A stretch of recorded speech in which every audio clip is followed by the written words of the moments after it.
अरब सागर में एक बार भारतीय नौसेना ने समुद्री लुटेरों को मंसूबों को नाकाम कर 17 लोगों को बचा लिया। संदेश मिलते ही आईएनएस सुमित्रा तुरंत अगवा जहाज के पास पहुंचा और नौसेना के जहाज पर तैनात ध्रुव हेलीकॉप्टर्स ने ईरान के जहाज को घेर लिया।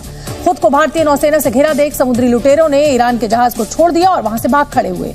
इसके साथ भारतीय नौसेना ने ईरान के जहाज पर सवार चालक दल के 17 सदस्यों को सकुशल छुड़ा लिया। अभी रिसेंटली ईरान की एक शिप को जो है वो सोमालिया के समुद्री डाकुओं ने हाईजैक किया।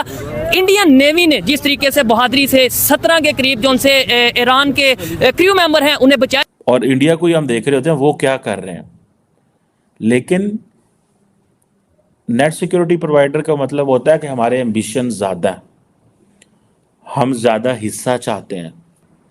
सो नेट सिक्योरिटी प्रोवाइडर का मतलब यह है कि हम बड़े हैं, बाकी छोटे हैं, हम सबको सिक्योरिटी देंगे, हम दादा हैं। यही मतलब अपनी लोकल लैंग्वेज में जैसे हम करें तो हमने क्या कर लिया आज तक, हम उसको इस्तेमाल कब करेंगे? क्या हम उसको इस्तेमाल कर सकते हैं? आप खुद ही हमें ये बताएं। कोई भी नहीं कर सकता। हम उसको इस्तेमाल ही नहीं कर सकते, इतनी पाबंदी हमारे पास। आई थिंक हमारे पास तो फ्यूल ही नहीं होगा उसको इस्तेमाल करने के लिए। हम इस्तेमाल कैसे करेंगे? तो किसी भी दुनिया के किसी भी कंट्री को हमारे उस एटम बम से क्या डर होगा जब हम उसको इस्तेमाल ही नहीं कर सकेंगे? खौफ तो उस टाइम होगा ना जब हमारे अंदर कुछ एबिलिटी हो, खुददारी हमारे अंदर हो। यही इसका मतलब है ना, नेट सिक्योरिटी प्रोवाइडर।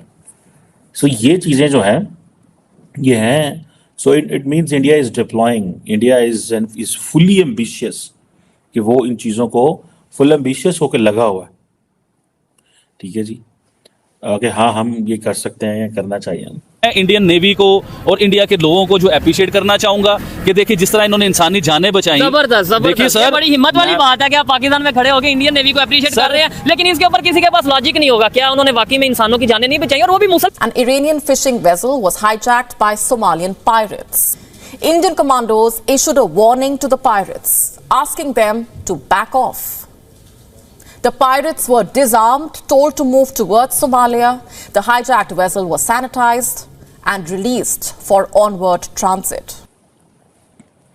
और ये इंडिया आपको पता है 2011 ऑनवर्ड कॉन्टीन्यूसली लगा हुआ है नेट सिक्योरिटी प्रोवाइडर। ठीक है, और ये सारे जितने भी इंडियन ओशन में लिटरल स्टेट्स हैं सब वो लगा हुआ है। और they want to emerge as a first responder and they consider this as a soft power.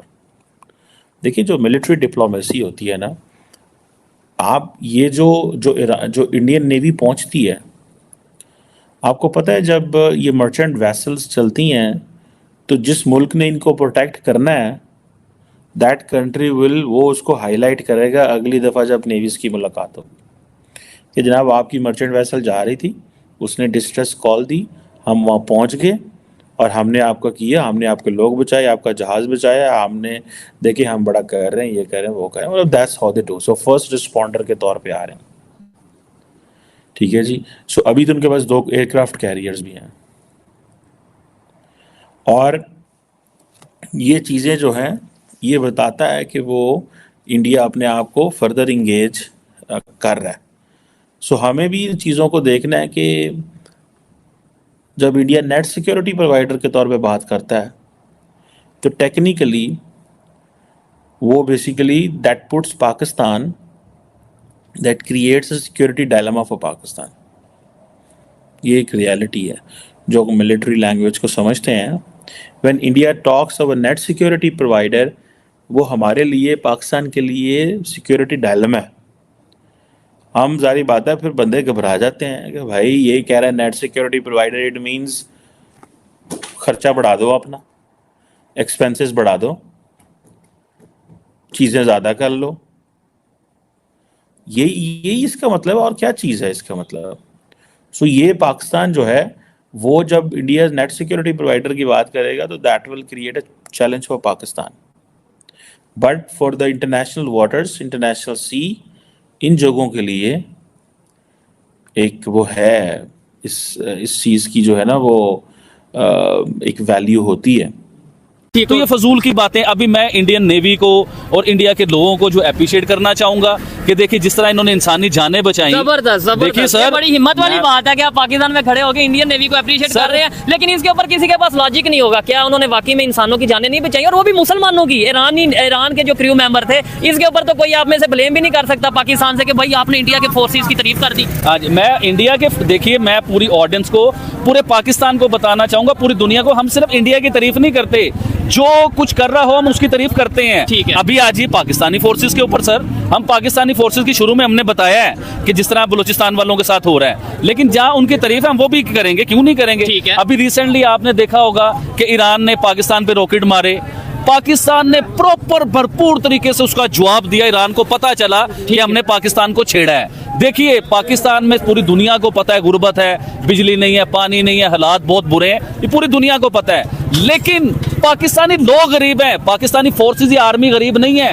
हमने सारी जिंदगी दी है सर, हाँ। हमने सारी जिंदगी आर्मी को तो दिया है। हमारा डिफेंस इतना को मजबूत हो चुका हुआ है, चाहे हमारे बच्चों के पास खाने को पानी रोटी नहीं है, चाहे हमारे घरों में बिजली नहीं है, चाहे हमारे घरों में सुई गैस नहीं है, हम रोटी पकाने से महरूम हैं, लेकिन हमने अपनी फोर्सेस को इतना मजबूत किया, इतना मजबूत किया है कि हमारी फोर्स, आप ईरान के साथ कंपेयर कर लीजिए हमारी फौज को, कि ईरान पाकिस्तानी फौज के आगे कुछ भी नहीं है। नहीं, उसमें ये है, ये तो एक इंटरनेशनल रिपोर्ट के मुताबिक हमारी जो सी आर्मी है तकरीबन 7वें नंबर पे आती है, 7वें 8वें नंबर पे आती है। इंडिया की आर्मी दूसरे, तीसरे, चौथे नंबर पे आती है, और ईरान की टॉप 10 में भी नहीं है। ये तो एक रियलिटी है। लेकिन आबिद भाई देखा जाए, एक इस टाइम ये कंसेप्ट नहीं है किसकी आर्मी बहादुर है या किसकी आर्मी मजबूत है। कंसेप्ट में हमारा रीजन या बात करने का मकसद ये है कि दो कंट्रीज, नेबर कंट्रीज हैं, आपस में लड़ते नजर आ रहे हैं, ऊपर से मुस्लिम कंट्री है, और तीसरा कंट्री जो कि पूरी दुनिया के साथ अपने रिलेशन बेहतर कर रहा है, ईरान के साथ बड़ी प्यारी बात ज़हन से मैं बात काट दूं। देखें ये मुस्लिम वाला कॉन्सेप्ट ना सबसे पहले शुएब भाई अपने ज़हन से निकालिए।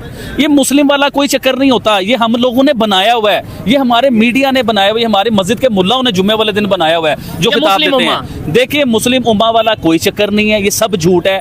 आप सऊदी अरेबिया को ले लीजिए, ठीक है, आप ईरान को ले लीजिए, आप यूएई को ले लीजिए, अभी अफगानिस्तान बांग्लादेश को ले लीजिए, अफगानिस्तान बांग्लादेश को भी ले लीजिए। अब ये सब मुस्लिम उम्मा है ना, हम इनके बीच में है, ये हमारे साथ साथ ही हैं सभी।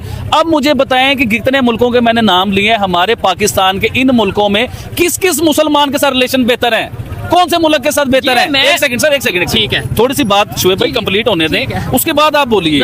देखिए अफगानिस्तान के साथ हमारा पंगा, बांग्लादेश के, ओए होए बांग्लादेश का नाम ज़हन में आ गया। अभी बांग्लादेश के लिए 5 मिनट आप मुझे दीजिएगा, मैंने बांग्लादेश के ऊपर बातें करनी है। बांग्लादेश के साथ हमारा पंगा है, उसके बाद ईरान के साथ हमारा पंगा हो गया। मतलब ये है कि अभी सऊदी अरेबिया में देखें कि मक्का में, मदीना में सॉरी, इंडिया की एक खतून जो वजीर थी वो मदीना शरीफ गई। ठीक है। तो मकसद ये है कि सऊदी अरेबिया और ये जो सारे मुल्क है ना, इन्हें अब समझ आने लगी हुई है कि दुनिया है, दुनिया इस्लाम के साथ पूरी दुनिया है, उसे भी लेके चलना है।